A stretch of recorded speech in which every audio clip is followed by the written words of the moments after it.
project using nature, which could reduce the risk of flooding along the River Waveney for the next 20 years, is being reviewed by the government. The Waveney and Little Ouse Landscape Recovery Project, or WALOR as it's known, would see the equivalent of more than 2,000 football pitches of land restored back to fenland or the natural channels of the River Waveney.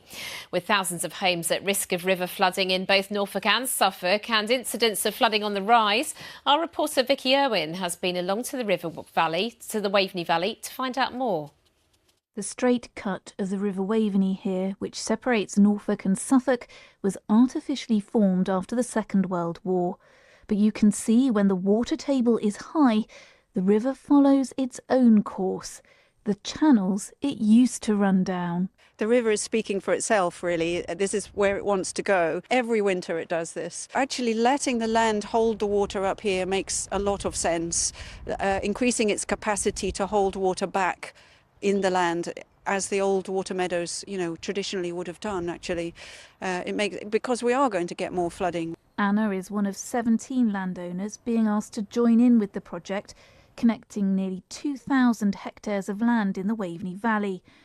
On it, they want to allow the River Waveney to meander down its old channels, known as rewiggling. They also want to create new fenland to act like a giant sponge and hold back water. Combined, these could slow the flow of the water downstream, reducing the risk of flooding. And this matters. During the evening, the water was rising rapidly, and by the late evening it was right onto the paving here. It causes a lot of panic and it takes quite a while to sort out all the problems afterwards. We've lived here 30 years and we've never seen flooding like we have over the last sort of 5-6 years. People have moved into the village not thinking that they're going to be flooded, and then suddenly they find out that actually it's a possibility. But giving up land to rivers and fenland has to be financially viable for landowners, and money will need to come from the government and private sector to make it work.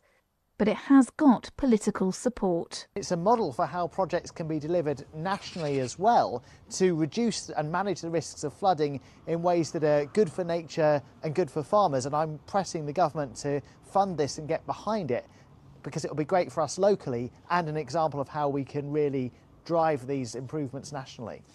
The project is being run by the Suffolk Wildlife Trust and has wider benefits too. This organic content in the soil and this blackness in here, that is all carbon.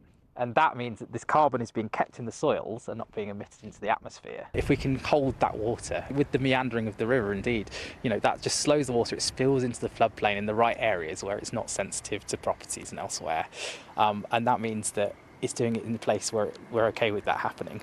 This scheme is one of the first of 21 being reviewed by DEFRA, and given the go-ahead has the potential to reduce the risks of flooding for the next 20 years. Vicky Irwin, BBC Look East, Waveney Valley.